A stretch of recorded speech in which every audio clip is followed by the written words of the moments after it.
Salut à tous, j'espère que vous allez bien et que tout se passe le mieux pour vous. Il y a pas mal d'années, je me suis intéressé aux relations hommes-femmes. Comme beaucoup de mecs, on le fait toujours quand c'est la merde au sein de notre couple ou lorsque l'on s'est fait bazarder par notre meuf. C'est la vie, c'est comme ça, que voulez-vous qu'on y fasse. Et cela m'a conduit à m'intéresser aux relations interpersonnelles, en l'occurrence avec la famille, avec les amis et parfois, accessoirement, avec les collègues, bien que cela ne m'intéresse pas vraiment.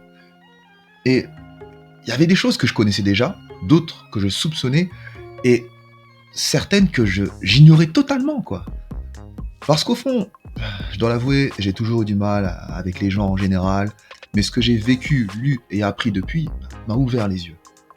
Si on prend par exemple en 2018, lorsqu'a éclaté l'affaire Weinstein, et ensuite le mouvement #MeToo, j'ai d'abord vu cela comme la revanche de demi-mondaines, comme dirait un certain Alain S, à l'égard de leur mécène autant indélicat que lascif, ce qui est en partie vrai, faut le dire.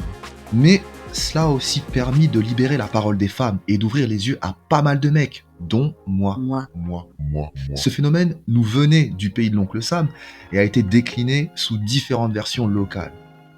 #moi aussi au Québec, #balance ton port en France, #yo tambien pour l'Espagne, #watashimo pour le Japon, ou enfin #quella volta che pour l'Italie. Désolé pour mon italien, je parle pas italien mais bon, j'improvise. Déjà, à la base, #MeToo, c'est quoi ? Eh bien, c'est un mouvement lancé en 2007 par Tarana Banks, en l'occurrence une travail sociale nord-américaine, visant à créer une chaîne de solidarité pour les victimes d'agressions S afin de mieux les dénoncer. Cette dernière affirme avoir été elle aussi victime d'agressions S et le déclic lui est venu lorsqu'elle a eu un entretien avec une adolescente de 13 ans qui avait été victime de plusieurs VIOLS. Durant cet échange, Tarana Burke ne parvint pas à s'ouvrir à la jeune fille afin de lui avouer qu'elle comprenait sa situation car elle aussi avait été victime de tels méfaits, d'où le terme MeToo. Entre 2007 et 2017, elle lança plusieurs campagnes de témoignages sur les agressions et harcèlements à travers différents canaux, notamment les réseaux sociaux. Avant qu'on ne parle du #MeToo, la tempête était venue du monde du spectacle et plus précisément de Rose McGowan. Vous savez, l'une des 3 crasseuses Halliwell, là. Qui avait créé le #BeBrave, sois courageuse, en octobre 2017. Et l'élément qui fit la différence, cocorico, c'est le tweet d'une journaliste française dénommée Sandra Muller, avec le #balance ton port qui fut repris et traduit en anglais par Alyssa Milano, une autre des crasseuses Halliwell, apparemment c'est un délire de famille cette histoire, qui profita de l'occasion pour reprendre le #MeToo. J'avoue, je tombe souvent sur le monde du spectacle, et dans une certaine mesure, faut l'avouer, il permet de rendre visibles des situations, des problématiques qui sont invisibles, peu commentées et invisibilisées. Mais ça montre aussi une certaine récurrence. Celle que les pauvres sont souvent, voire toujours dépossédés de leurs idées par le monde du spectacle et ceux qu'ils représentent, en l'occurrence la bourgeoisie. On est passé d'une action visant à libérer la parole des femmes des classes dominées à un instrument permettant à Constance du service marketing de chez L'Oréal de dénoncer sur Internet Jean-Guy de la comptabilité qu'il aurait mélogé par la pensée et par le regard.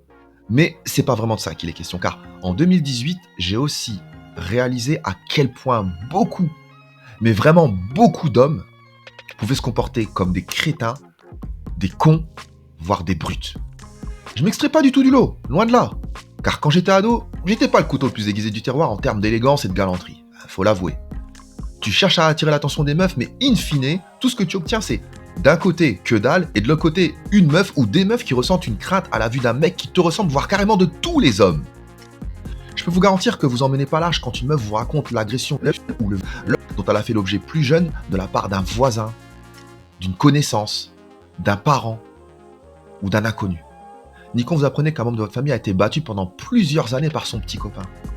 Et encore moins quand vous intervenez chez un pote qui est en train de cogner avec un câble électrique sa copine. Je l'ai fait, et Dieu merci, je m'en suis bien tiré. Mon pote Tyson en a fait de même avec un de ses voisins, et il a été remercié à coups de couteau de la part de la meuf qu'il était venu secourir, et il a fini aux urgences.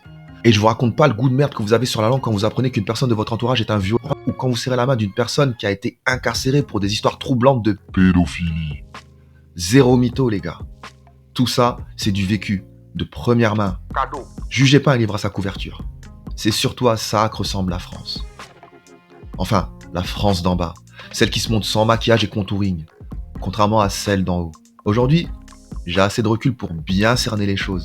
Alors, je peux comprendre que la fureur des femmes soit si élevée, explosive et parfois aveugle à l'égard de tous les hommes. Que le féminisme actuel prend des allures de revanche, qu'il vise à la domination des femmes, même si ses parangons affirment le contraire en arguant qu'elles œuvrent pour une égalité entre hommes et femmes ou femmes et hommes, on s'en fout. L'essentiel est là. On a sacrément merdé, les gars. Et ça, faut l'avouer. On se soutient même quand des faits troublants ou délictueux sont avérés parce que c'est un pote. On minimise une attitude sexiste et déplorable parce que c'est un pote. On trouve des excuses à des actes condamnables parce que c'est un pote. On va jusqu'à couvrir ou taire l'innommable parce que c'est un pote. Et c'est toujours, encore et toujours la même rengaine qu'on balance ouvertement ou non. Après tout, c'est les meufs qui l'ont cherché, n'est-ce pas? Elles n'avaient pas qu'à... Franchement, à vous de choisir ce qu'il faut mettre à la fin de ma phrase, tant que ça démolit ce que diront les meufs. C'est pour ça que la plupart des meufs nous voient comme un bloc monolithique, une énorme confrérie dont tous les membres se serrent les coudes pour le meilleur et surtout dans ce qu'il y a de pire. Qu'elles nous voient comme des animaux dénués de toute sensibilité, d'émotion et à la libido incontrôlable. Je dis pas que les meufs sont des saintes, et je vais pas vous mentir que, hormis celle de ma famille, je traîne pas avec des meufs. Et j'ai pas d'amis meufs. C'est pas mon truc. Mais c'est pas pour autant que je vais me croire meilleur qu'une autre personne sous prétexte qu'elle a pas une pétoire entre les jambes. On peut parler, plaisanter, discuter en bonne intelligence, mais de là à ce qu'on se voit tous les jours dans un cadre privé ou qu'on se fasse des confessions intimes sur un canapé à 6 places, ah non cousine, faut pas déconner, hein, sans façon. Je suis l'archétype même du type qui traîne pas avec les meufs, qui aime les ambiances où il y a que des mecs, mais c'est pas pour autant que je laisse passer des actes et des propos inacceptables. Ce n'est pas non plus pour autant que tu m'entendras faire des blagues de cul ou des remarques sexistes sur les meufs, notamment en présence d'une meuf, qui qu'elle soit à mes yeux. Je veux pas que toutes les femmes que je croise dans la rue sont elles aussi des mères, des épouses, des sœurs, des nièces, des cousines, des citoyennes et surtout des êtres humains. Ce ne sont pas les êtres fragiles ou les grands enfants, comme essaie de nous le faire croire, le consumérisme ambiant et le monde du spectacle auquel justement ont succombé nos sociétés actuelles. Mais elles sont semblables à nous. Et pour la plupart, voient, ressentent, pensent et décrivent le monde sous un angle différent du nôtre. Toutefois, ça n'en fait ni des êtres divins, ni des créatures démoniaques. Moi aussi j'ai vu dans le mouvement MeToo une belle arnaque promue par des blanches bourgeoises, donneuses de leçons et adeptes de la victimisation permanente, mais quand tu vois le sort de filles comme Alicia, Céleste, Shaina, Justine ou encore Vanessa, tu comprends l'utilité d'un tel mouvement, d'une telle avancée. Qu'elle repose en paix. Il faut reconnaître l'utilité d'une telle chose et le courage des personnes qui décident d'intervenir, de mettre leur vie en jeu et aussi de ces femmes qui surmontent la douleur et la honte en faisant état publiquement de ce qu'elles ont pu subir. Quel homme ne s'est jamais retrouvé en position de faiblesse, impuissant, acculé, accablé ou carrément forcé de faire des choses indignes contre son gré? Après une telle épreuve, force est de constater que ta vision du monde change et que tu feras preuve de plus de prudence et d'intransigeance vis-à-vis de toi, mais surtout vis-à-vis des autres. Certes, la totalité des mecs a payé pour les errements et les méfaits d'une minorité bien connue et privilégiée, mais n'avons-nous pas été complices? Le fait qu'un mec comme R. Kelly, qui était notoirement connu comme étant un pointeur de petites filles, et que pas un seul mec ne se soit présenté à sa porte pour lui offrir sa meilleure salade de phalange, vous trouvez ça normal? Le fait qu'un mec comme Matt Neff s'amusait à se vanter à la téloche qu'il serrait des collégiennes à tour de bras et que cela faisait pouffer de rire tous les invités, vous trouvez ça normal? Là où vous verrez un gros pervers agir en ayant les coups des franches, c'est qu'il y a un bataillon entier de mecs plus ou moins conscients du problème, plus ou moins complices des agissements, mais qui préfèrent ne rien faire, ne rien dire, ne rien entendre et ne rien voir pour ne pas s'attirer des emmerdes avec le reste du groupe. Car si ces dames savent faire front commun pour se soutenir mutuellement face aux hommes, ces messieurs sont très enclins à exclure sans procès ni discussion quiconque osera trahir le groupe. Et comme j'aime le dire, homme sans amis, homme sans honneur. Et un homme sans amis, c'est pire qu'un chien sans abri. Tout homme le sait intrinsèquement. D'où la loi du silence qui devient comme un sixième sens pour n'importe quel homme qui se respecte. D'où notre part de responsabilité active, mais aussi passive. Et même si certains crétins vont me trouver débile, consensuel, édulcoré ou autre, regardez juste la gueule des relations entre les hommes et les femmes aujourd'hui.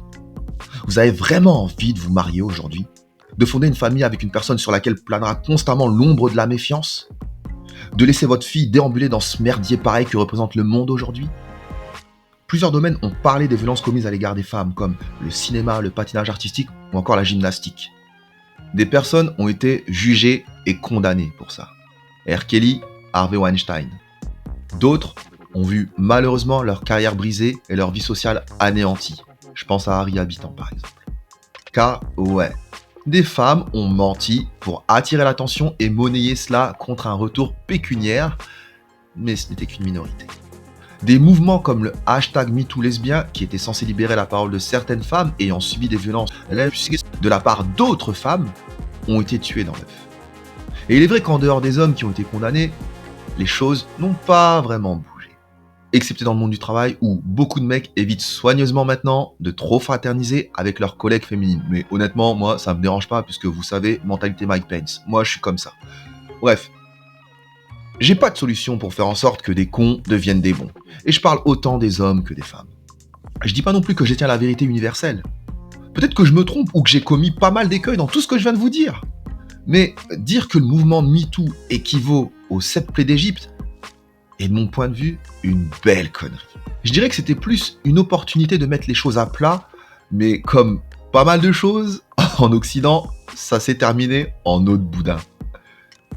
À cause de la paresse des politiques, de l'intéressement financier des associations féministes, de l'inextinguible recherche d'attention de la part des petites bourgeoises, et surtout de la réaction épidermique de la quasi-totalité de la gente masculine.